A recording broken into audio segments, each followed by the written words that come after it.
One of my subscribers raised this question, ma'am, I have command over tenses and grammar.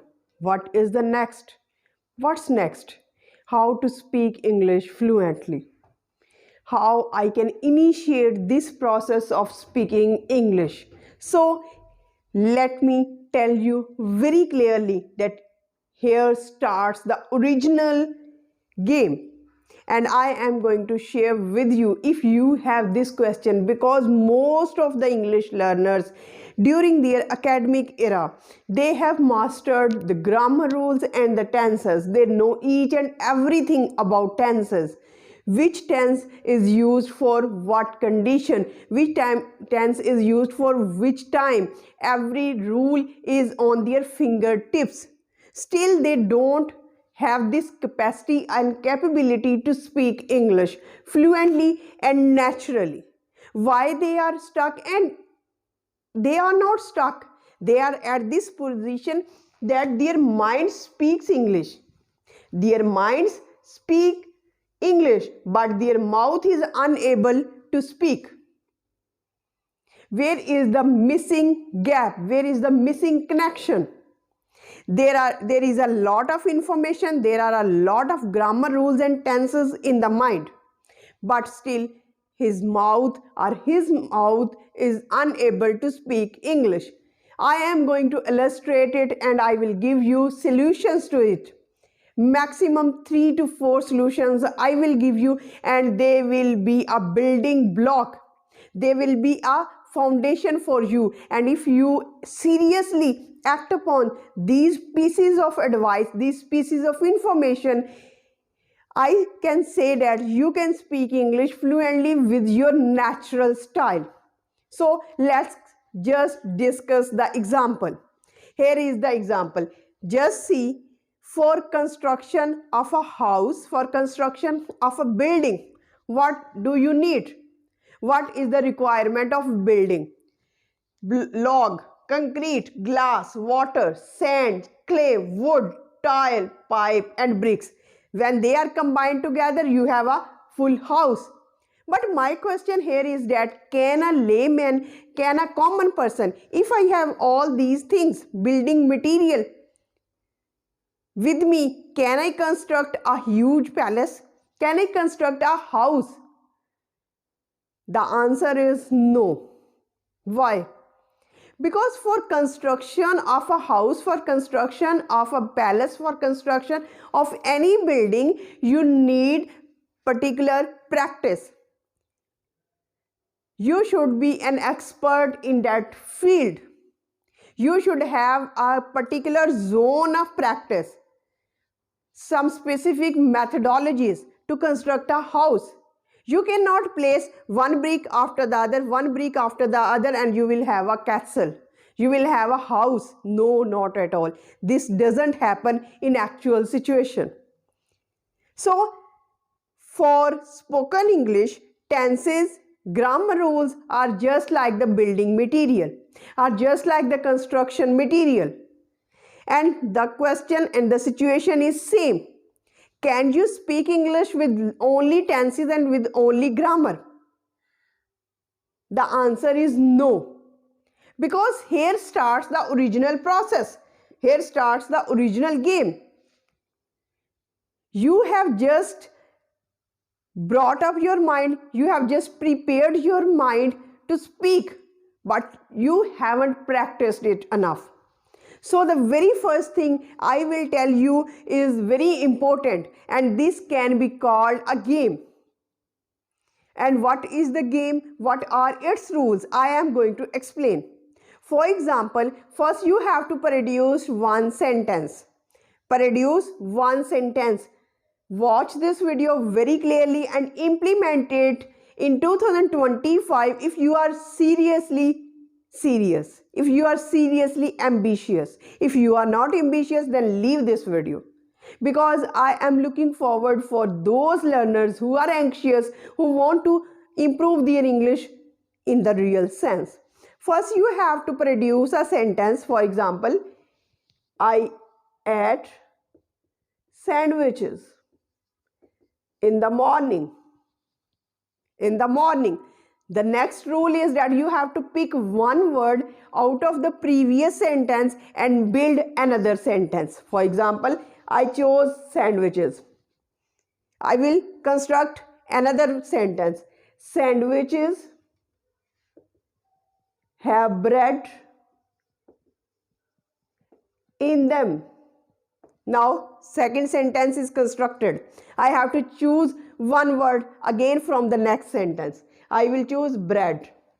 Now, bread is tasty and delicious. The same rule, I would select tasty. Tasty food makes me smile. And then I will choose the word smile. Smile makes me healthy. In this way, you have to jot down different kind of sentences. Pick one word from the previous sentence and you will see there is a coherence. There is a logic in your construction of paragraphs. This is an important need. The second step you are supposed to do is to take an object, any object near you. For example, if I take the object mobile phone, I have taken the mobile phone. I have chosen this word. This is another technology. This is another technique. You have to apply it for fruitful results in your spoken English. For example, I have chosen mobile phone. You have to pick one object. You have to first name that object. I have named this object as mobile phone. Now you have to talk about its construction, its structure, how it looks like. It looks very pretty. It has a camera in it and it has YouTube, Facebook, WhatsApp, Instagram, many facilities. These are the features, how it looks like. The next thing is its utility. Very important thing. Utility, its function, you have to elaborate. What is the purpose of mobile phone? What is the function? What is the utility of mobile phone? I am repeating it again to make you understand. First, name the object. Then you have to tell the structure of that object, how it looks like. The third thing is you have to describe the function, the utility, and the benefits of that object. For example, mobile phone is used for communication and we can utilize it for educating ourselves because there are bundles of videos on it and it is also a source of entertainment. It is on our own disposal, whether we use it for constructive purposes or whether we use it for destructive purposes. And very important thing I remember, if you really want to succeed, one thing I will add here before discussing the other technique, distractions. Sorry for that. Distractions. Now what are distractions? Distractions simply distract you from your original target. For example, your original target is fluency. This is your target. Now distractions are in the form of mobile phone, in the form of lot of videos spreading on it. You are clicking one video and the next video and scrolling down, doomless scrolling for nothing, purposeless scrolling, for killing your time, and after 1 or 2 hours you just realize that I have just killed my time. Oh, time is no more, and it produces a hype in your mind. It produces anxiety. Your level of anxiety, your level of stress increases as you just kill your time.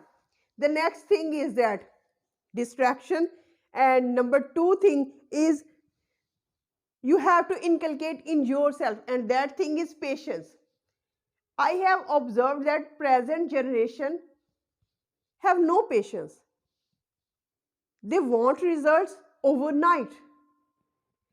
Just tell me one thing, if you plant a seed in the earth today, can you have fruit the next day?